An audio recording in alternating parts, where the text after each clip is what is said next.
Praise Lord, जय मसीह की। मैं स्टैनली मैकवान, मेरे YouTube channel Hindi Gujarati Bible study में आपका स्वागत है। मेरे चैनल को आज अभी इसी वक्त आप सब्सक्राइब कर लीजिए। बाइबल में लिखा है कि परमेश्वर ने मूसा से कहा, मूसा मेरे लोगों को छुड़ा, लेकिन फिरौन तुमको आसानी से नहीं जाने देगा, क्योंकि मैं उसके मन को कठोर करूँगा, हठीला करूँगा और वो तुम्हें नहीं जाने देगा। क्या परमेश्वर किसी को हठीला करते हैं? क्या फिरौन को परमेश्वर ने हठीला किया था? अगर परमेश्वर ने हठीला किया था तो उसका नाश क्यों हो गया? क्या ये कुछ गलत नहीं है? सच्चाई क्या है? क्यों फिरौन हठीले हुए थे? इसके पीछे क्या राज है? वो जानने के लिए इस वीडियो को पूरा देखो। आओ वचन की ओर चले और बाइबल से एक भजन संहिता उसका 95 और पहले वचन से लेकर 11वें वचन तक। आओ हम यहोवा के लिए ऊंचे स्वर से गाएं, अपने उद्धार की चट्टान का जय जयकार करें। हम धन्यवाद करते हुए उसके सम्मुख आए और भजन गाते हुए उसका जय जयकार करें, क्योंकि यहोवा महान ईश्वर है और सब देवताओं के ऊपर महान राजा है। पृथ्वी के गहरे स्थान उसी के हाथ में है और पहाड़ों की चोटियां भी उसी की है। समुद्र उसी का है और उसी ने उसको बनाया और स्थल भी उसी के हाथ का रचा है। आओ हम झुककर दंडवत करें और अपने कर्ता यहोवा के सामने घुटने टेके, क्योंकि वही हमारा परमेश्वर है और हम उसकी चराई की प्रजा और उसके हाथ की भेड़ें हैं। भला होता कि आज तुम उसकी बात सुनते। अपना अपना हृदय ऐसा कठोर मत करो जैसा मरीबा में व मस्सा के दिन जंगल में हुआ था, जब तुम्हारे पुरखाओं ने मुझे परखा। उन्होंने मुझको जांचा और मेरे काम को भी देखा। 40 वर्ष तक मैं उस पीढ़ी के लोगों से रूठा रहा और मैंने कहा, ये तो भरमाने वाले मन के हैं और इन्होंने मेरे मार्ग को नहीं पहचाना। इस कारण मैंने क्रोध में आकर शपथ खाई कि ये मेरे विश्राम स्थान में कभी प्रवेश न करने पाएंगे। परमेश्वर पिता का वचन हमारे बहुत ही आशीषित है और परमेश्वर पिता का वचन सच्चा है और बाइबल में लिखा है, यदि तू सच्चाई को जानेगा तो सच्चाई तुझे आज़ाद करेगी। बहुत ध्यान से आज एक बार फिर परमेश्वर के वचन को सुनना, समझना, ग्रहण करना और उसके अनुसार चलना, ताकि स्वर्ग राज के हम वारिस बन सकें। एक बात कही हुई है, फिर एक बार याद दिलाता हूँ कि एक बार एक इंसान जो था वो किसी तरह से समुद्र में गिर गया और समुद्र में वो डूब रहा था। और जब समुद्र में डूब रहा था तो उसने आसमान की ओर देखकर एक बार पूरी आस से और ज़ोरों से चिल्लाकर उसने कहा कि हे परमेश्वर, मुझे बचा लो, और मुझे बचा लो तो मैं आपको बिरयानी बनाकर खिलाऊंगा। और तभी एक बड़ी लहर आई और उसको ऐसा झटका लगा कि डायरेक्ट समुद्र से बाहर गिर गया। जैसे ही बाहर पड़ा उसको पता चल गया कि मैं बचाया गया और तुरंत बोला, कैसी बिरयानी बोली और तुरंत लहर आई दूसरी और वापस उसको अंदर खींच लिया। अरे बोले, नहीं परमेश्वर, मैं तो पूछना चाहता चिकन बिरयानी या मटन बिरयानी। बहुत ध्यान से परमेश्वर के वचन को समझते रहना। परमेश्वर के वचन को नहीं मानने वाले लोग वो दो तरह के होते हैं। एक तो वो जो परमेश्वर का वचन जानता ही नहीं और इसलिए मानता भी नहीं, क्योंकि उसको वचन पता ही नहीं है। दूसरा वो है जो जानता है और फिर भी नहीं मानता। Hallelujah, hallelujah. हाँ, ध्यान से समझना, यहाँ सब नहीं जानने वाला तो कोई है ही नहीं। हाँ, तो दूसरे लोग ऐसे हैं जो जानकर भी परमेश्वर के वचन को वो नहीं मानता। जानकर भी नहीं मानता, इसका मतलब ये नहीं है कि उसको विश्वास नहीं है। विश्वास उसको पूरा है। बाइबल में जो लिखा है वही सच है, उसको पूरा विश्वास है, यही परमेश्वर है। वो सब कुछ मानता है, पूरा विश्वास जो है वो करता है कि परमेश्वर के ही वचन है, पर उसे ऐसा लगता है कि जैसे कुछ नहीं होगा। एक भ्रम में है वो और उसे ऐसा लगता है कुछ नहीं होता, चलता है, चलने दो, जैसा चलता है वैसे चलने दो। पर उसे यह भी पता है कि वचन नहीं मानते तो परमेश्वर का दंड आता है। उसे मालूम है, उसे भी मालूम है कि जब वचन नहीं मानते तो परमेश्वर की ओर से विपत्ति जो है वो आती है। लेकिन फिर भी मालूम नहीं, उसका घमंड या उसका ईगो वो आगे आ जाता है और इंसान वो मानता नहीं है। अगर उसको कोई बताए तो उसको ऐसा लगता है तू कौन है बताने वाला, मतलब मैं तो जानता हूँ तुम उसे बताने वाला कौन है? और कई बार तो ऐसा लगता है मैं तेरे से पुराना विश्वासी, मैं सब कुछ जानता हूँ, तू कौन है? और वो वचन को जानने के बाद भी वो नहीं मानता, और नहीं मानने के कारण जब विपत्ति आती है, ध्यान से समझते रहना, जब उसके ऊपर विपत्ति आ जाती है तब उसको याद आ जाता है कि ये विपत्ति आई क्यों। चाहे बीमारी हो, चाहे पैसों की समस्या आ जाए, चाहे और कुछ भी हो जाए, जो भी हो जाए, लेकिन उसको पता चल जाता है कि मेरे नहीं मानने के कारण ये विपत्ति मुझ पर आई है।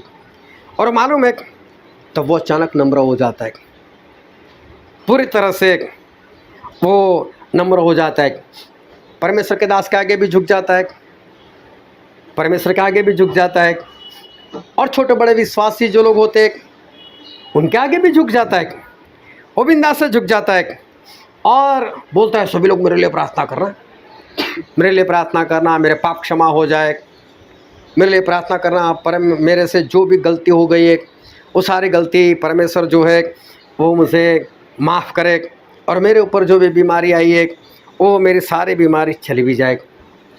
और परमेश्वर सभी विश्वासी लोगों की सुनते हैं, उसकी भी सुनते हैं, परमेश्वर के दास की भी सुनते हैं, और परमेश्वर क्या करते हैं, उसको विपत्ति से आज़ाद कर देते। उसकी जो भी बीमारी होती है वो बीमारी चली जाती है, और जैसे ही बीमारी चली जाती है, जैसे उसके जीवन से वो विपत्ति चली जाती है, और मालूम है वापस वैसा का वैसा, वापस जैसा जीवन था वैसा ही जीवन वो जीना शुरू कर देता है।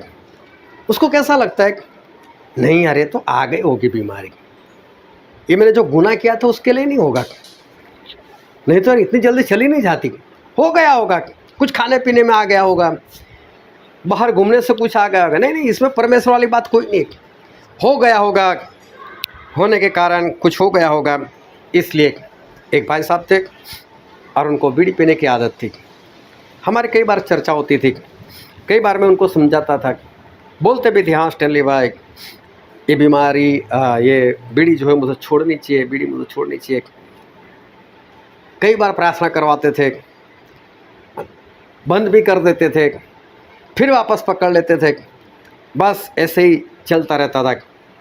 एक बार तो बीमार हो गए, बीमारी थोड़ी लंबी चली, डर गए, कुछ रिपोर्ट निकालने को बोला और डर गए, बोले बीड़ी पीता हूँ, मालूम नहीं कैसे कैसे रिपोर्ट आएंगे, मेरा क्या होगा।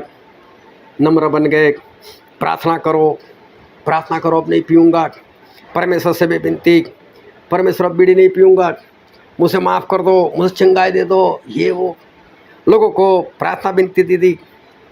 और मालूम है बीड़ी छोड़ भी दी, और फिर क्या हुआ, सही में परमेश्वर ने सुन लिया, सही में परमेश्वर ने सुन लिया, उनकी बीमारी चली गई, उनकी बीमारी चली गई। इसके बाद में एक बार फिर मिला तो घर के बाहर जाकर फिर बीड़ी पीने लगे, मेरे सामने नहीं पी, लेकिन मैं उनके घर के बाहर आंगन में बैठा था, सामने दरवाज़ा था, दरवाजे के पास में कोट बना हुआ था, वो कोट के पीछे चले, वो मुझे नहीं दिखाई देते, लेकिन जब बीड़ी पीने धुआं तो ऊपर जाएगा। मैंने बोला यहाँ से धुआं कैसे ऊपर आया, मैं समझ गया वो भाई साहब वहाँ पर छुप कर बीड़ी पी रहे। मतलब कोई बात नहीं, ख़त्म होगी तो आएंगे अंदर, जिससे ख़त्म हो गया अंदर आए। मैं बोला आप तो नहीं दिखाई दे रहे थे, लेकिन धुआं आपसे ऊपर उठ रहा था, तो पता तो चल गया। तो मालूम है इंसान ऐसा करता है, हो सकता है आप बीड़ी नहीं पी रहे तो कोई बात नहीं, आप बीड़ी की जगह पर लड़ाई झगड़ा रख सकते हो सकता है ये काम आपके अंदर हो सकता है क्रोध हो आपके अंदर, हो सकता है फेसबुक, व्हाट्सएप और यूट्यूब बस वो रील आती जाती रहती है और उंगली चलती जाती रहती है, पता चलता है मना किया है ये नहीं देखना चाहिए, और फिर भी रील शॉर्ट्स जाता रहता है ऊपर, घंटा निकल जाता है। एक इंसान था, वो ट्रेन में सफ़र कर रहा था, जैसे स्टेशन आता था उतर जाता था और भागता था, और भागकर वापस आकर बैठ जाता था ऐसा करके। तो सामने वाले से रहा नहीं गया, 3-4 स्टेशन चले, बोले भाई साहब करते क्या हो? मैं टिकट लेने के लिए जाता हूँ और टिकट लेकर वापस बैठ जाता हूँ। तो टिकट लेकर नहीं बैठ, नहीं बोला अगले स्टेशन की टिकट लेता हूँ। बोला अगले स्टेशन की कहाँ, क्यों लेते हो? जहाँ जाना है वहाँ की टिकट ले लो। वो बोला नहीं, डॉक्टर ने मुझे मना किया लंबा सफ़र करने से। ये हर स्टेशन पर सफ़र बढ़ा रहा है, उसको ऐसा मैं लंबा सफ़र नहीं कर रहा हूँ। ये अपने आप को धोखा देने वाली बात। मेरे पास कहाँ वक्त है वीडियो देखने का, 1-1 घंटा मैं नहीं देख सकता, बस 1 मिनट का शॉर्ट्स, 1 मिनट की रील, लेकिन वो घंटे देखता है वो तो, उसका क्या, देखते देखते पूरा घंटा निकल गया। अपने आप को ठगने की बात, अपने आप को धोखा देने की बात, गालियाँ, क्रोध, लोगों की निंदा करना, इधर की बातें उधर करना। मैंने तो बीड़ी वाले का उदाहरण दिया, लेकिन जो भी आप में है उसके साथ बीड़ी की जगह पर वो बात को रख लेना।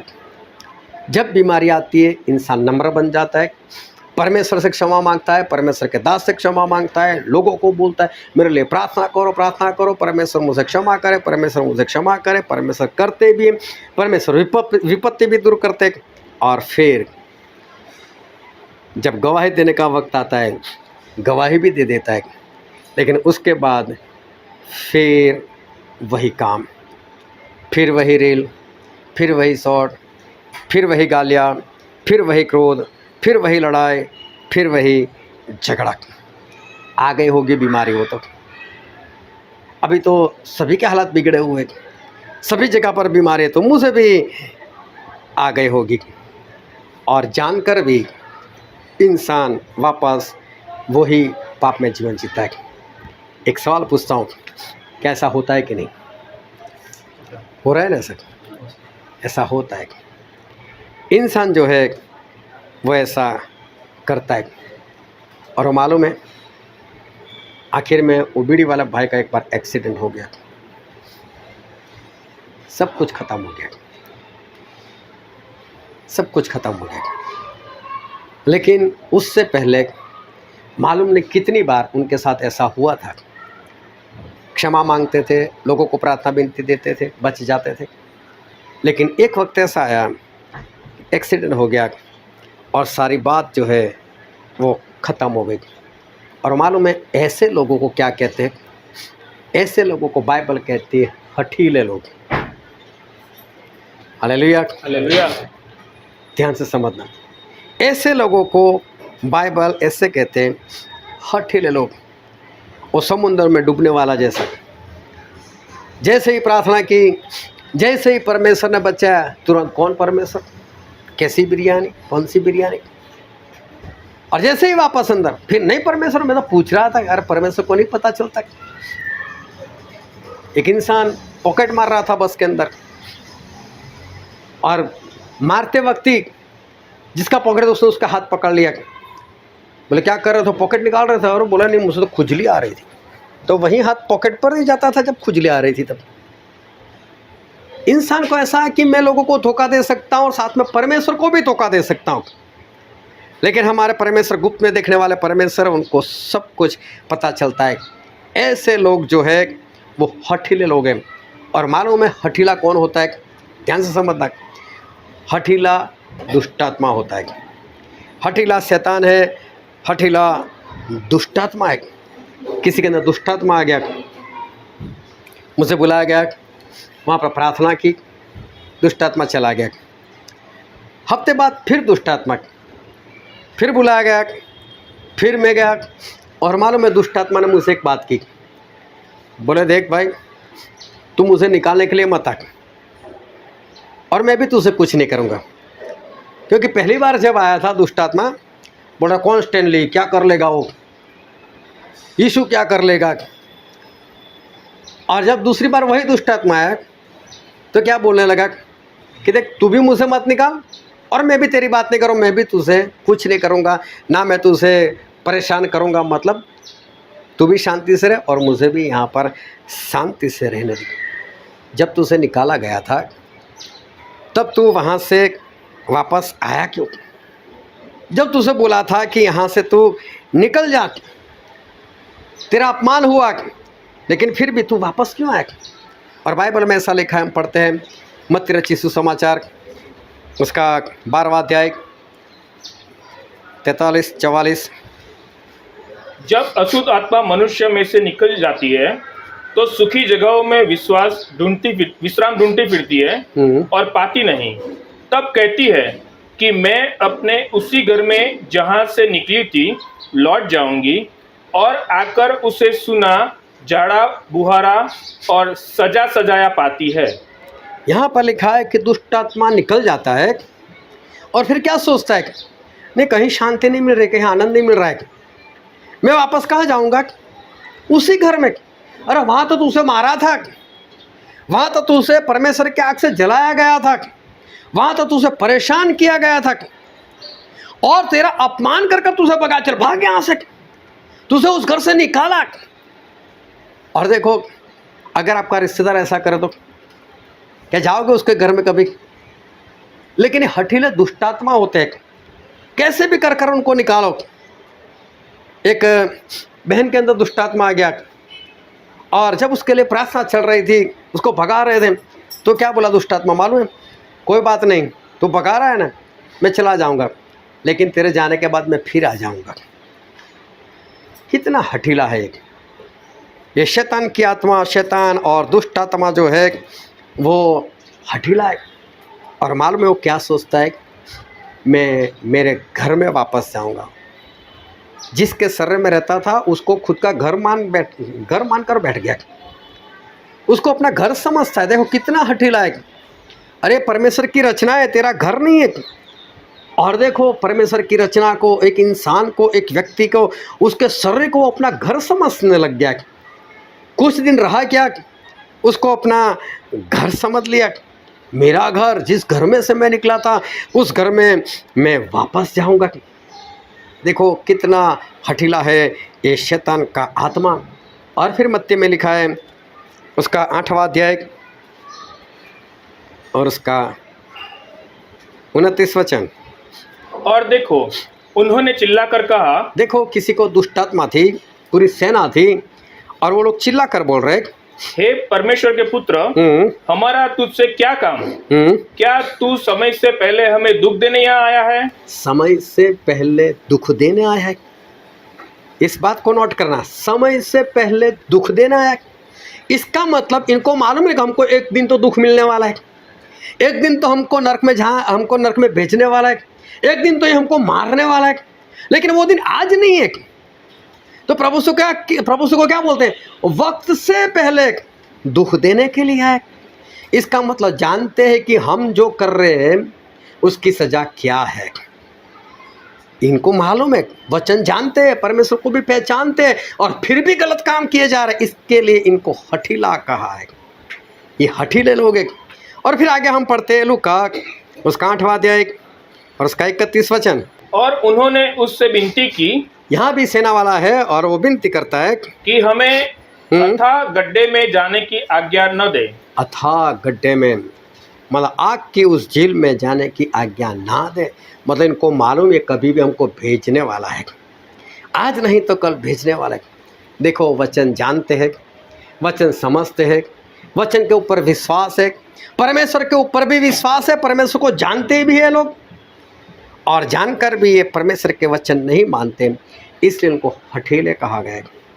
जितने लोग परमेश्वर के वचन को जानते हैं, परमेश्वर के वचन के ऊपर विश्वास भी है, उनको जो सिखाया गया उनको मालूम भी है, वो परमेश्वर के ऊपर भी विश्वास करते हैं, उसके बाद भी गुनाह करते हैं, ये सारे हठीले लोग हैं। इसको कहा जाता है हठीले लोग। ये शैतान की आत्मा जानता है मेरा अंत क्या है। उसको ये भी मालूम है कि वो दिन कब है, उसको ये भी मालूम है कि वो मुझे कहाँ पर डालने वाला है, लेकिन तो भी क्या समझता है, क्या कर लेगा यीशु? मुझे तो जैसे जीना है वैसे ही जीवन जीऊँगा, और वो बिंदास से वो जीवन जीता है, बिंदास से परमेश्वर की रचना को वो खराब करता है। ये हठीले लोग हैं। परमेश्वर मूसा के पास आए जब मूसा 80 साल के थे और मूसा को बोला, मूसा मैं इस धरती पर इसलिए आया हूँ कि तू मेरे लोगों को छुड़ाए फिरौन के हाथ से। लेकिन जो खास बात कही थी, आज मैं उनके उस बात के ऊपर जोर डालना चाहता हूँ। और हम पढ़ते हैं निर्गमन का पुस्तक, उसका 4 अध्याय और 21 वचन। और यहोवा ने मूसा से कहा, जब तू मिस्र में पहुंचे तब सावधान हो जाना, और जो चमत्कार मैंने तेरे वश में किए हैं उन सबों को फिरौन को दिखलाना, परंतु मैं उसके मन को हठीला करूंगा। देखो बहुत ध्यान समझना, परमेश्वर मूसा से बात कर रहे हैं और बात करते करते ऐसे कह रहे हैं कि मैं उसका मन हठीला करूंगा और वह मेरी प्रजा को जाने न देगा। और वह मेरी प्रजा को जाने न देगा। परमेश्वर ऐसा बोल रहे कि मैं फिरौन को हठीला करूंगा, मैं उसके मन को कठोर कर दूंगा और फिरौन तुम्हें नहीं जाने देगा। क्या परमेश्वर हठीला करेंगे? बाइबल में तो ऐसा ही लिखा है। परमेश्वर स्पष्ट बोल रहे कि मैं उसका मन कठोर करूंगा, मैं उसका मन हठीला करूंगा और वो तुम्हें नहीं जाने देगा। मूसा मेरे लोगों को छुड़ा, लेकिन फिरौन का मन मैं हठीला करूंगा और वो तुम्हें नहीं जाने देगा। फिर मूसा वहाँ पर गए और परमेश्वर के कहने के हिसाब से एक के बाद वो चमत्कार करने लगे। आज हम सारे चमत्कार देखने वाले और देखने का भी कुछ कारण है। और हम पढ़ेंगे निर्गमन का पुस्तक, उसका 7वां अध्याय और 8वें वचन से लेकर 13 वचन तक। फिर यहोवा ने मूसा और हारून से इस प्रकार कहा कि जब फिरौन तुमसे कहे कि अपने प्रमाण का कोई चमत्कार दिखाओ, तब तू हारून से कहना कि अपनी लाठी को लेकर फिरौन के सामने डाल दे कि वह अजगर बन जाए। तब मूसा और हारून ने फिरौन के पास जाकर यहोवा की आज्ञा के अनुसार किया। और जब हारून ने अपनी लाठी को फिरौन और उसके कर्मचारियों के सामने डाल दिया, तब वह अजगर बन गया। तब फिरौन ने पंडितों और टोनाह करने वालों को बुलवाया और मिस्र के जादूगरों ने आकर अपने अपने तंत्र मंत्र से वैसा ही किया। उन्होंने भी अपनी लाठी को डाल दिया और वे भी अजगर बन गए। पर हारून की लाठी उनकी लाठियों को निगल गई, परंतु फिरौन का मन और हठीला हो गया और यहोवा के वचन के अनुसार उसने मूसा और हारून की बातों को नहीं माना। देखो इसका मन हठीला हो गया। जब मूसा ने लाठी का सांप बनाया तो जादू टोना करने वालों ने भी बनाया और ये हठीला हो गया। वो तो बाइबल में लिखा है इसलिए हम समझते इसका मन हठीला हो गया। लेकिन उस वक्त वहाँ पर जितने लोग थे उनको कहाँ मालूम किसका मन हठीला हुआ। वो कहना क्या चाहता है, तेरा परमेश्वर कर सकता है तो मेरे तो इंसान कर सकते। तेरा परमेश्वर अजगर बनाता है लाठी का, तो मेरे तो जादू टोना करने वाला हम इंसान बनाए, तो तेरे परमेश्वर से मैं क्यों डरूँ? चल जा भाई, मैं किसी को नहीं छोड़ने वाला। इसको बाइबल में हठीला कहा गया है। मगर इसको ये तो मालूम इसका परमेश्वर है, इसको ये भी मालूम उसका परमेश्वर ने ये सांप बनाया, उसको ये भी मालूम है कि उसके सांप ने मेरे वाले सांपों को तो खा लिया। लेकिन फिर भी वो क्या बोलता है, नहीं जाने दूंगा। क्यों? क्योंकि मेरे लोग भी तो ये काम करें, मतलब तेरे परमेश्वर बड़े तो हमारे लोग भी बड़े हैं। विश्वास तो इसको भी है कि हाँ सही में इसके परमेश्वर ने ही काम किया, लेकिन मैं क्यों मानूं, मेरे पास है और लोग और वो भी तो काम कर रहे। इसको कहते हैं हठीले लोग। और देखो इसने नहीं जाने दिया, मैं क्यों मानूं।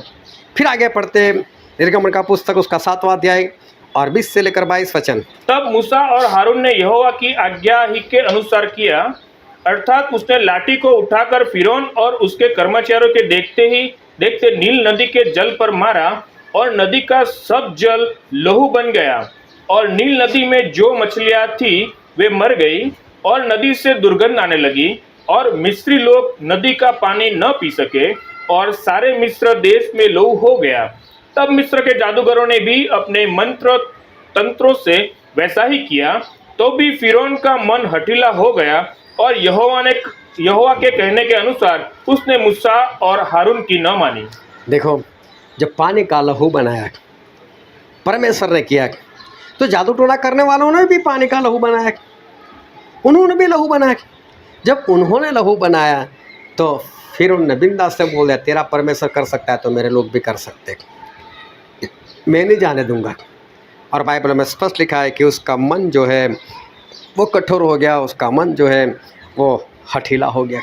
फिर इसके 8वें अध्याय में लिखा है, 8वां अध्याय और 5, 6, 7 वचन। फिर यहोवा ने मूसा को आज्ञा दी कि हारून से कह दे कि नदियों, नहरों और झीलों के ऊपर लाठी के साथ अपना हाथ बढ़ाकर मेंढकों को मिस्र देश पर चढ़ा ले आए।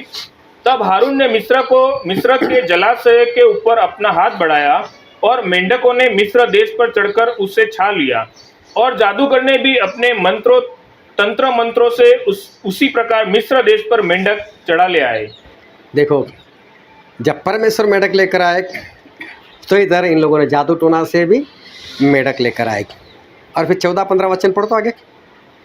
और लोगों ने इकट्ठे करके उनके ढेर लगा दिए और सारा देश दुर्गंध से भर गया। परंतु जब फिरौन ने देखा कि अब आराम मिला है, तब यहोवा के कहने के अनुसार उसने फिर अपने मन को कठोर किया और उनकी न सुनी। अभी देखो, मेढक आने को तो आ गए परमेश्वर की ओर से भी, और इधर जादू टोना से भी आ गए, लेकिन अब इसको भगाए कैसे? भगाने का कोई तरीका नहीं था। तो फिर उन्होंने मूसा को बुलाया, मूसा इधर आ, इस मेढकों को भगाए, यार मैं जाने दूंगा, मैं छोड़ दूंगा सभी को। विपत्ति आई, मान गया, नम्र हो गया, दिन हो गया, मूसा जाने दूंगा, इसको हटाओ पहले। और मूसा ने मेढकों को आज्ञा दी, चाहे जादू टोना से आए थे, चाहे अपनी ओर से आए थे, सभी को एक जगह पर इकट्ठा कर दिया। सारे मेढक मर गए। लेकिन जैसे ही फिरौन ने देखा शांति मिल गई मेढक से, वापस कौन यहोवा, कौन परमेश्वर के लोग, मैं नहीं जाने देने वाला। क्या इसको नहीं मालूम कि इसके परमेश्वर काम कर रहे? सभी तो देख रहा है, सभी उसकी निगाह के सामने हो रहा है, और वो खुद अपने जीवन में काम करवा रहा है। आओ और इस मेढकों को दूर करो। मतलब मालूम है इसका परमेश्वर कर सकता है, बोलेंगे तो इनके परमेश्वर मानेंगे। मतलब परमेश्वर के ऊपर पूरा विश्वास है, मूसा के ऊपर पूरा विश्वास है, लेकिन है हठीला। मैं नहीं जाने दूंगा। जैसे ही शांति मिली, बोले मैं तो नहीं जाने दूंगा। फिर आगे पढ़ते उसका 16 से लेकर 19 वचन। फिर यहोवा ने मूसा से कहा, हारून को आज्ञा दे कि तू अपनी लाठी बढ़ाकर भूमि की धूल पर मार, जिससे वह मिस्र देश पर में कुटकियां बन जाए। और उन्होंने वैसा ही किया, अर्थात हारून ने लाठी को ले हाथ बढ़ाकर भूमि की धूल पर मारा।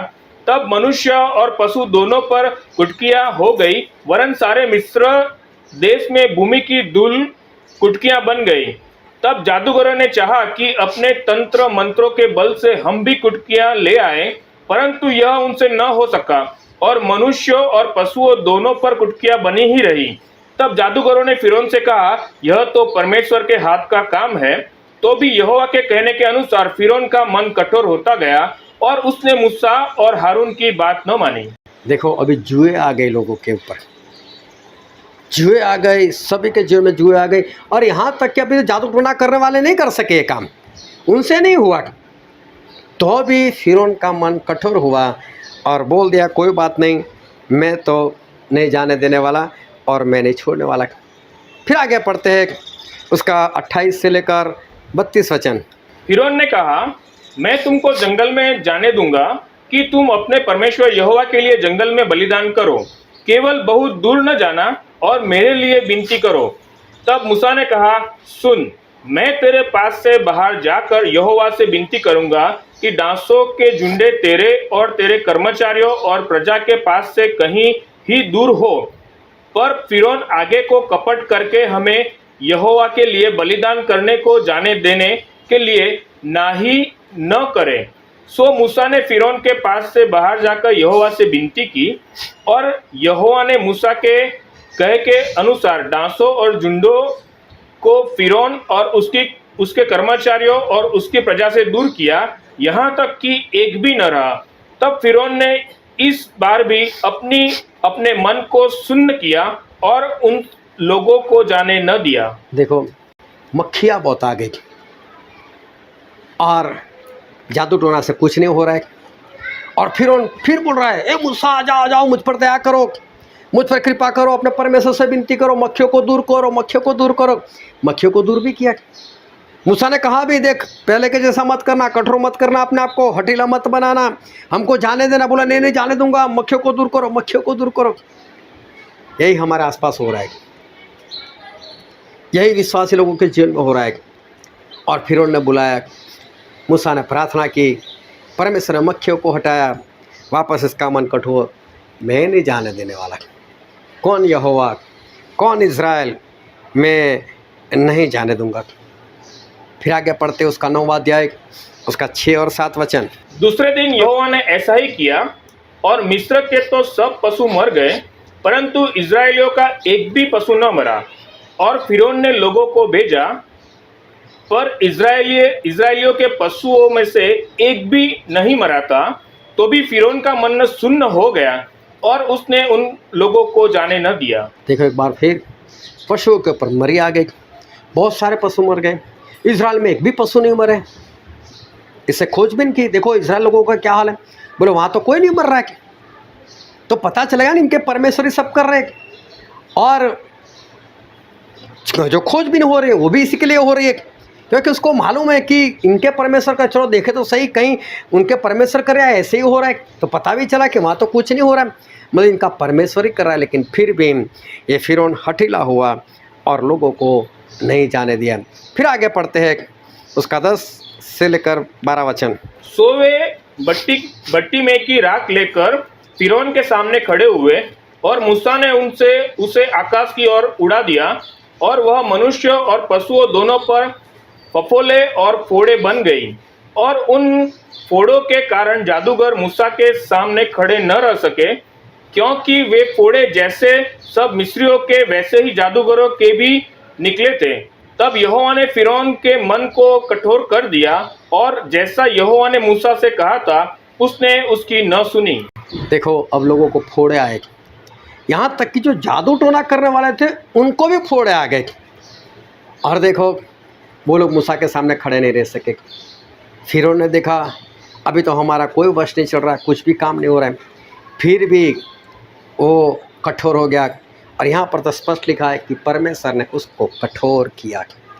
एक बार फिर पढ़ने को मिला कि परमेश्वर ने उसको कठोर किया और उसने मना कर दिया कि मैं लोगों को नहीं जाने दूंगा। और आगे पढ़ते उसका 9वां अध्याय, निर्गमन का पुस्तक 9वां अध्याय और 24 और 25 वचन।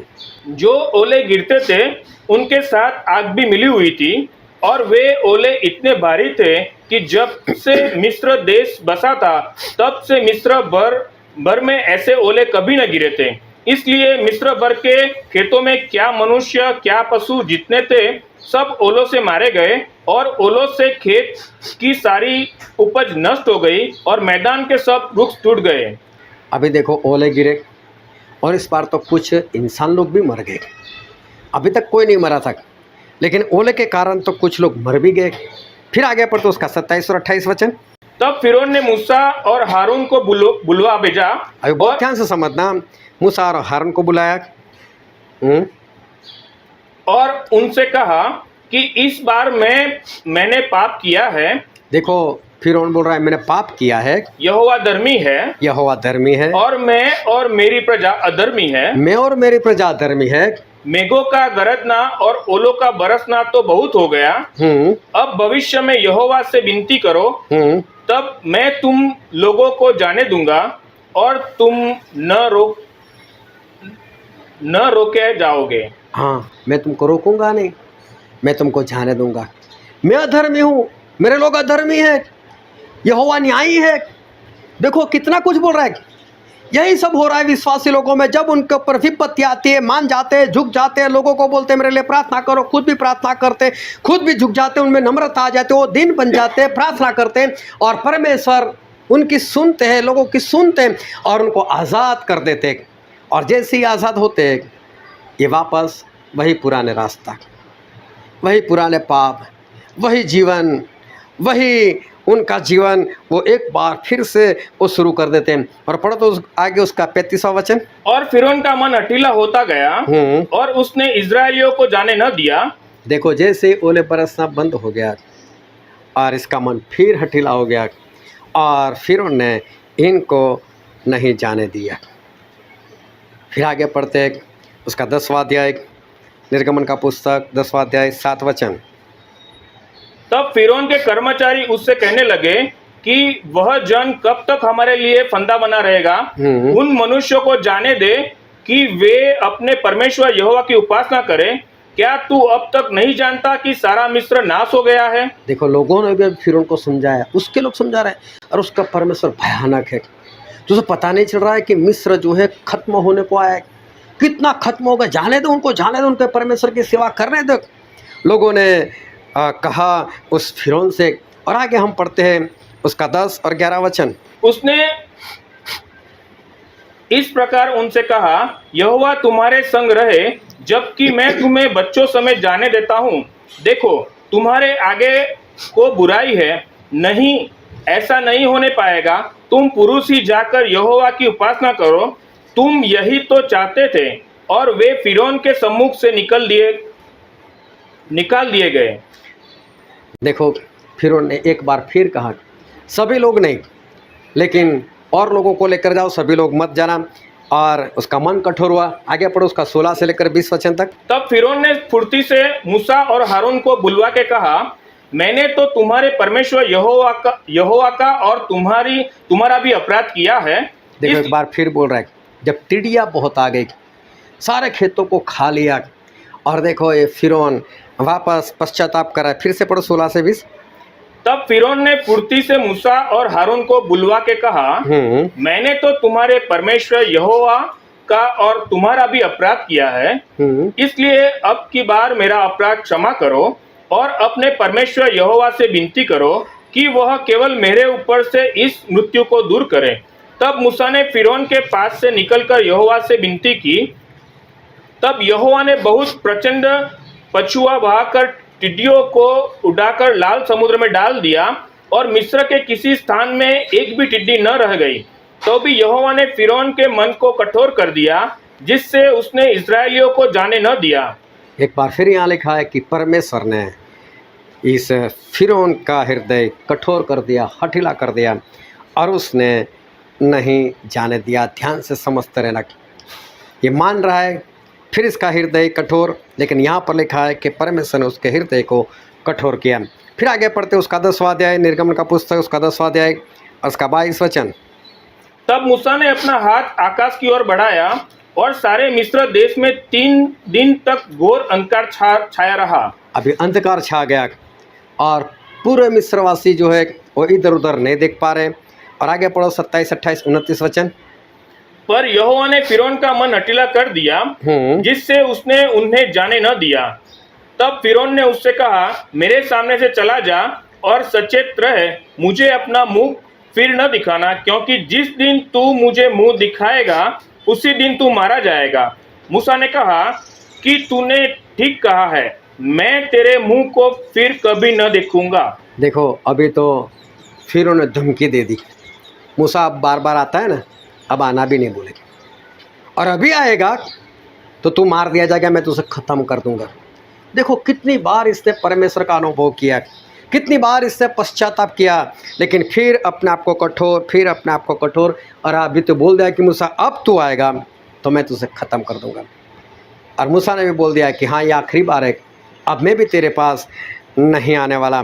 और देखो आगे क्या हुआ, हम पढ़ते हैं परमेश्वर ने फिर पहिलौठे जो थे उनका नाश कर दिया। और हम लेकिन उससे पहले एक बार फिर से हम कुछ वचन देखना चाहते हैं, जो है निर्गमन का पुस्तक उसका 7वां अध्याय और उसका 13 वचन पढ़ो तो। परंतु फिरौन का मन और हठीला हो गया। देखो फिरौन का मन हठीला हो गया, लेकिन 4 के 21 में हमने पढ़ा था कि परमेश्वर ने रास्ते में मूसा से क्या बात की थी कि मूसा मैं उसका मन हठीला करूँगा। अभी ध्यान से समझना कि परमेश्वर इसको हठीला करते थे या ये अपने आप हठीला होता था। बहुत लोग ये समझते हैं कि परमेश्वर ने फिरौन को कठोर कर दिया था, हठीला कर दिया था, इसलिए फिरौन नहीं मान रहा था। लेकिन आज बहुत ध्यान से समझना कि परमेश्वर का वचन सही में क्या कहना चाहता है। पढ़ो तो 7वां अध्याय और 13 वचन। परंतु फिरौन का मन और हठीला हो गया। फिरौन का मन और हठीला हो गया, और यहोवा के वचन के अनुसार, देखो और यहोवा के वचन के अनुसार उसने मूसा और हारून की बातों को नहीं माना। और मूसा और हारून की बातों को नहीं माना।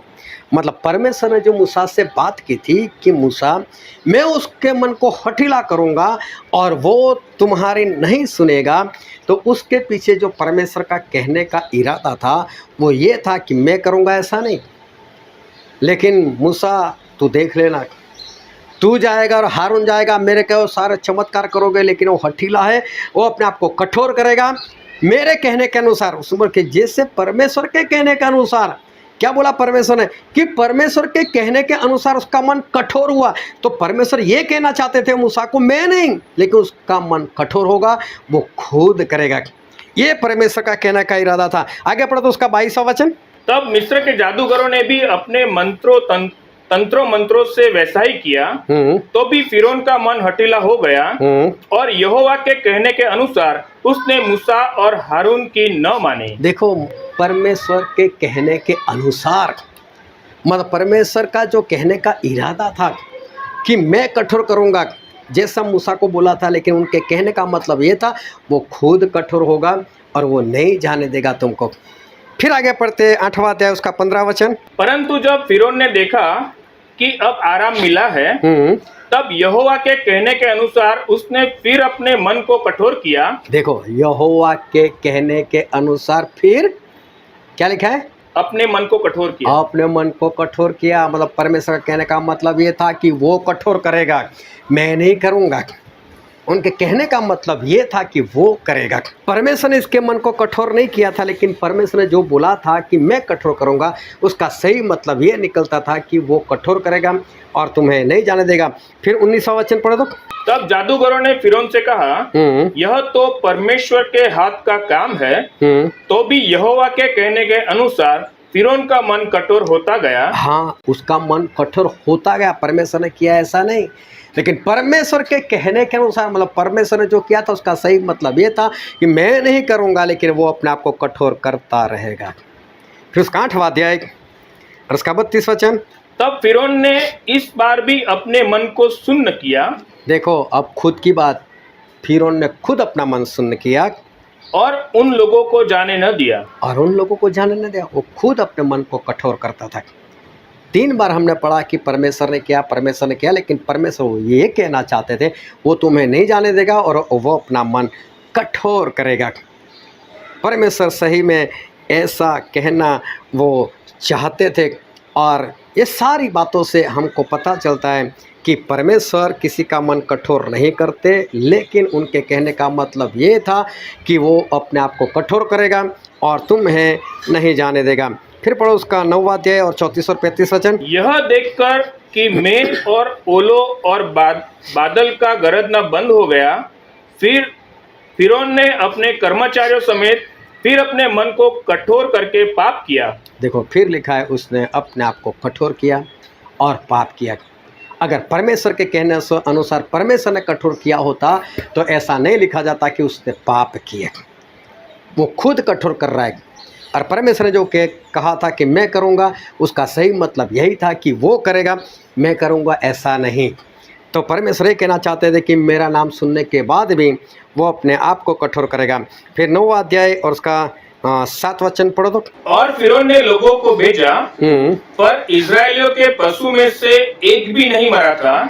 तो भी फिरौन का मन सुन्न हो गया और उसने उन लोगों को जाने न दिया। हाँ, वो खुद हठीला था ही, वो खुद कठोर मन का था ही, वो हठीले मन का था ही। परमेश्वर ने कुछ नहीं किया, वो खुद हठीला था और हठीला बना रहा। लेकिन जहाँ जहाँ पर 3 जगह पर हमने पढ़ा कि परमेश्वर ने उसका मन कठोर किया, वो परमेश्वर ये कहना चाहते थे कि मैं भेजूँगा, फिर भी वो तुम्हें नहीं जाने दूँगा। इस सारी बातों से हमको एक बात का पता चलता है कि परमेश्वर ने जो कहा था मैं हठीला करूँगा, उसका सही मतलब था कि वो खुद अपने आप को हठीला करेगा, और वो हठीला है ही। अब ध्यान से समझना कि वो हठीला है और हठीला रहेगा। देखो, विपत्ति के वक्त कैसे झुक जाता था, विपत्ति के वक्त कैसा पश्चाताप करता था, विपत्ति के वक्त कैसा बोलता था। फिरौन वो मूसा को बुलाता था, हारून को बुलाता था, मुझे क्षमा करो, परमेश्वर धर्मी है लेकिन मैं अधर्मी हूँ, मेरे लोग अधर्मी है। और आज यही सब विश्वासी लोग जो है वो कर रहे। और जैसे विपत्ति चली जाती थी, ये फिर से बोलता था, कौन यहोवा और कौन परमेश्वर के लोग, मैं किसी को नहीं जाने दूंगा। अपने आप को वो कठोर करता था, अपने आप को हठीला करता था। परमेश्वर चाहते ना एक ही चुटकी में सभी लोगों को आज़ाद कर ले जा सकते थे। और ध्यान समझना है, परमेश्वर में इतनी शक्ति थी कि वो सभी को एक झटके में आज़ाद कर ले जा सकते थे। और हम एक वचन पढ़ते हैं, निर्गमन का पुस्तक, उसका 9वां अध्याय और 15 और 16 वचन। मैंने तो अभी हाथ बढ़ाकर तुझे और तेरी प्रजा को मरी से मारा होता। देखो, परमेश्वर बोल रहे, अगर मैंने हाथ बढ़ाकर मरे से तुझे और तेरे पशु लोगों को मारा होता, हाँ, और तू पृथ्वी पर से सत्यानाश हो गया होता, तो सत्यानाश भी हो गया होता। परंतु सचमुच मैंने इसी कारण तुझे बनाए रखा है कि तुझे अपना सामर्थ्य दिखाऊं और अपना नाम सारी पृथ्वी पर प्रसिद्ध करूं। लेकिन मैंने तुझे इसलिए आज तक जिंदा रखा है ताकि मैं पूरे पृथ्वीवासी लोगों को मेरा नाम जो है वो प्रकट करूं। देखो, इसका हठीलापन जो था वो परमेश्वर इसलिए चला रहे थे, इसलिए इसका नाश नहीं कर रहे थे, क्योंकि परमेश्वर जो है वो पूरी दुनिया में अपने आप को प्रकट करना चाहते थे। वरना परमेश्वर चाहते तो एक ही पल में ये फिरौन कब का नाश हो गया होता, कब से वो ख़त्म हो गया होता। लेकिन साथ साथ में परमेश्वर की ये भी मर्जी थी कि फिरौन जो है उसको भी वक्त मिले और वो भी बचाया जाए। आखिर में ऐसा हुआ कि उसकी जो लिमिट थी हठीला होने की, ये लिमिट भी क्रॉस कर गया और फिरौन वो हठीला होने की लिमिट क्रॉस कर गया और आखिर में वो नाश होने गया। पहली बार ऐसा हुआ कि लोग मरने लगे जब पहले उठ का परमेश्वर ने नाश किया और एक के बाद लोग नाश होने लगे। और तब फिरौन जो था उसके घर में भी मौत होने लगी और फिरौन के घर में भी मौत आई। आखिर में फिरौन ने बोला, हम वचन पढ़ते हैं निर्गमन का पुस्तक, उसका 12वां अध्याय और उसका 31 और 32 वचन। तब फिरौन ने रात में मूसा और हारून को बुलवाकर कहा, तुम इज़राइलियों समेत मेरी प्रजा के बीच से निकल जाओ और अपने कहने के अनुसार जाकर यहोवा की उपासना करो। अपने कहने के अनुसार अपनी भेड़ बकरियों और गाय बैलों को साथ ले जाओ और मुझे आशीर्वाद दे जाओ। देखो, आखिर में फिरौन ने बोला, सभी लोग चले जाओ और मुझे भी आशीष दो। इसको पूर्ण रीति से पता चल गया कि इनके परमेश्वर वो भयानक से थे। और उसका 30 वचन पढ़ो तो। और फिरौन रात ही को उठ बैठा और उसके सब कर्मचारी वरन सारे मिस्री उठे और मिस्र में बड़ा हाहाकार मचा, क्योंकि एक भी ऐसा घर नहीं था जिसमें कोई मरा न हो। सोचो, मिस्र देश का एक भी घर ऐसा बाकी नहीं रहा था जिसमें कोई ना मरा हो। फिरौन के घर से लेकर झाड़ू पोछा करने वाले सभी लोगों के घर में कम से कम एक मौत तो हो गई थी। और तब जाकर फिरौन ऐसा बोलता है, जाओ सभी लोग। अब फिरौन बोलता है कि जाओ और मुझे भी आशीष दो। अरे, इतना नुकसान होने के बाद कब तक हम परमेश्वर का कहा हुआ ना माने? कब तक हम परमेश्वर के वचन जानते उनकी आज्ञा को ना माने? कब तक हम ऐसा करते रहे कि आज्ञा ना माने, बीमार होते रहे, हमारे ऊपर विपत्ति आती रहे और फिर पश्चाताप करें, फिर लोगों से बोले कि मुझे मेरे पापों की क्षमा मिल जाए, मुझे एक मौका मिल जाए, मैं बच जाऊं। परमेश्वर से प्रार्थना करो, खुद भी झुक जाओ और परमेश्वर से प्रार्थना करो। फिर परमेश्वर ने चंगाई दे दी, फिर वापस हठीलापन, फिर वापस विपत्ति, फिर वापस नम्र बन जाना, फिर वापस विपत्ति से आज़ाद होना, फिर वापस जैसे के तैसे। कब तक ऐसा जीवन होता रहेगा? कब तक ऐसे जीवन जीते रहोगे? और एक दिन ऐसा आया फिरौन के जीवन में कि उसके देश में कोई भी ऐसा घर नहीं था जिसमें एक भी मौत ना हुई हो। अगर पहले ही मान जाता तो क्या ऐसा होता? क्या पहले ही मान लिया होता तो क्या इतनी बड़ी सज़ा भुगतनी पड़ती? लेकिन इंसान जो सच्चे परमेश्वर को छोड़कर वो पाप कर रहा है, इसलिए उनके जीवन में ऐसी घटनाएं जो है वो होती है। हर बार फिरौन जानते हैं कि इनके परमेश्वर खतरनाक है। हर बार उनको पता था तो भी बार बार वो विरोध करते थे। बार बार कहते थे हाँ मैं मानूंगा, हाँ मैं मानूंगा, लेकिन जैसे ही विपत्ति खत्म हो जाती थी फिरौन वापस जैसा का वैसा हो जाता था, वापस वो हठीला हो जाता है। कई लोग ऐसे हैं, बुखार आ जाता है, कहीं पर दर्द होने लग जाता है और तुरंत परमेश्वर क्षमा करो, परमेश्वर क्षमा करो, परमेश्वर ऐसा, परमेश्वर ऐसा सभी से बोलेंगे, तब उनको झुकने में कोई शर्म नहीं आती। और जैसे ही बुखार चला गया, जैसे ही दर्द चला गया, जैसे ही बीमारी चली गई, जैसे ही हालत वापस सुधर गई, फिर वापस वही जीवन, वही पुराना जीवन, वही लड़ाई झगड़ा, वही गालियाँ, वही व्यसन, सब कुछ इंसान वापस वही करने लग जाता है। लेकिन कब तक ऐसा होता रहेगा? कब तक इंसान जो है ऐसे जीवन जीता रहेगा? ये काम बंद कर दो। ये बार बार के गुनाह, बार बार के पाप वो बंद कर दो। कहीं फिरौन के जैसा ना हो जाए कि एक बार सभी जगह पर सब कुछ खत्म हो जाए और तब तक तुम ना मानो। और तब मानो तो फ़ायदा क्या, जब आपके घर में कोई ना रहे, सब कोई मर जाए, आपके घर में नुकसान हो जाए, और तब जाकर आप परमेश्वर को मानो तो फ़ायदा क्या। अच्छा है कि आज ही अपने आप को सुधार लो। सभी लोग निकल गए, इज़राइल के लोग समुंदर के रास्ते चले गए और समुंदर के रास्ते पर रास्ता ख़त्म हो जाता था, वहीं पर सभी रुक गए। और वापस मालूम है इधर मिस्री लोग जो है वो वापस बात कर रहे।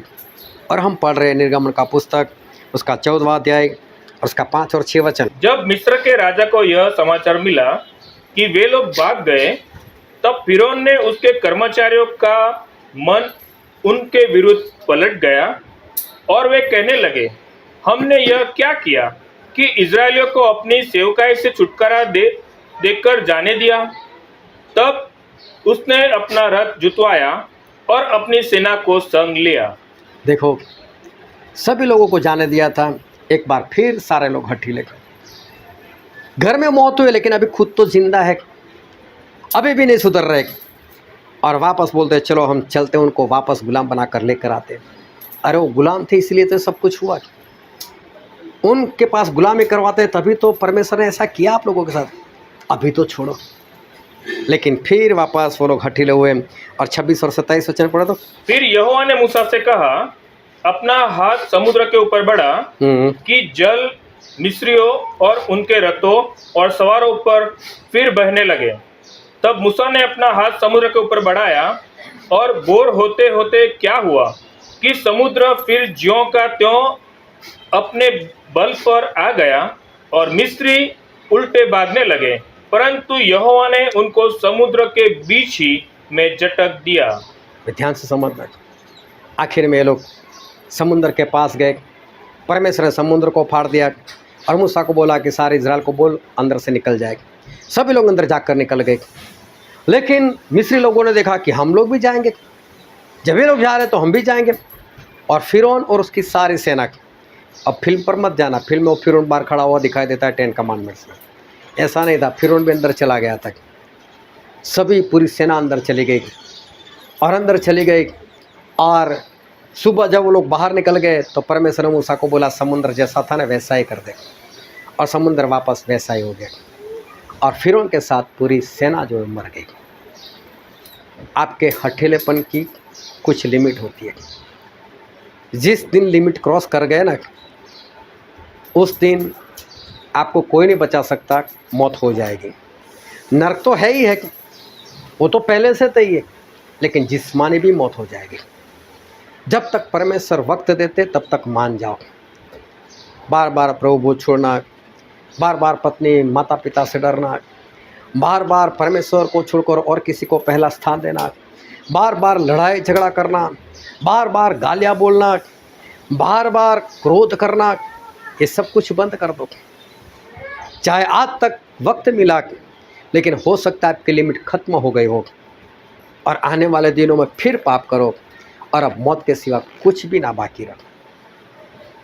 फिर से याद दिला देता हूँ, अभी एक तो बाकी है जिसके हाथ पैर टूटने वाले, इसको याद रखना, कहीं वो आप ना हो। और इसलिए और ध्यान से समझना, ये उस दिन होगा जिस दिन आपको संगति में जाना था और उसी वक्त आप किसी और जगह पर जाने लग गए। आज और क्लियर करता हूँ, ध्यान में रखना। उस वक्त ये हाथ पैर टूटने वाला है। जब भी आएगी गवाही ऐसी आएगी, लेकिन मैं चाहता हूँ ऐसा ना हो। इसलिए इस बात को ध्यान में रखना। जब लिमिट क्रॉस हो जाएगी आप नहीं बचोगे, उस दिन नहीं बचने वाले, यहाँ पर भी नहीं और नरक से भी नहीं बचने वाले। इसलिए अपने आप को याद रखो, बचो। जो वचन आज हमने पढ़ा था भजन संहिता उसका 95, और हम पढ़ते उसका 8वें वचन से पढ़ दो। अपना अपना हृदय ऐसा कठोर मत करो जैसा मरीबा में व मस्सा के दिन जंगल में हुआ था। हाँ, क्या परमेश्वर कहते हैं? अपने मन को कठोर मत करो, हठीला मत बनाओ। सजा हो गई, नम्र हो गए, सजा चले गई, वापस हठीले, ऐसा मत करो। परमेश्वर कहते हैं अपने मन को कठोर मत करो। तुम्हारे बाप दादों ने किया था, लेकिन अब मत करो। परमेश्वर आज चेतावनी दे रहे कि जो हठीले होते, उसका मतलब ये नहीं कि वो लोग वचन को नहीं जानते, वो लोग ने बाइबल नहीं पढ़ा, वो लोग परमेश्वर को नहीं जानते, वो तो सारे निर्दोष है। उनको तो परमेश्वर मौका देंगे, वो तो बचाए जाएंगे। ये हमारे बीच में जो आए मालूम है कितने दूर से आए लोग, और वो लोग परमेश्वर को नहीं जानते, लेकिन फिर भी परमेश्वर से कुछ पाने के लिए बहुत दूर से सफ़र कर आए, बहुत दूर से सफ़र कर आए। कम से कम ये लोग 100 किलोमीटर दूर से ये लोग आ रहे। ध्यान से समझना, हम लोग तो परमेश्वर को जानते हैं, हम लोग तो परमेश्वर को पहचानते हैं, हम लोगों ने तो बाइबल पढ़ा है, और फिर भी वही हठीलापन। तो देखना आने वाले दिनों में कुछ गलत ना हो जाए, इससे अपने आप को बचाए रखना। बस आज से सारे गलती गुनाह पाप जो है वो उसको छोड़ दो, और परमेश्वर कहते हैं अपने मन को कठोर मत करो। आओ हम सभी अपनी आँखों को बंद करें, अपने मस्तकों को प्रभु के आगे झुकाए।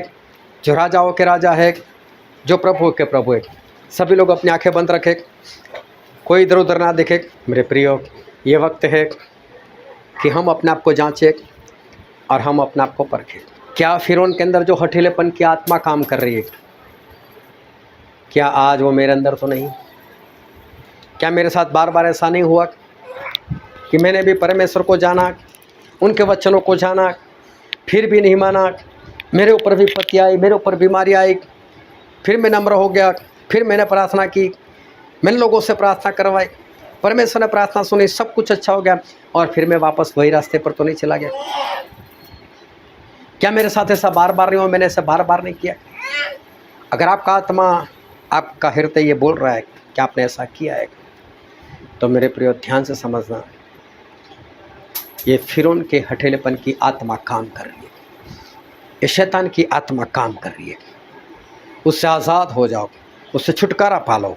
कहीं ऐसा ना हो जाए कि फिरौन हठीलेपन की लिमिट क्रॉस कर गया और आखिर में खुद भी नाश हो गया। कहीं ऐसा ना हो जाए, इससे पहले अपने आप को बचा लो।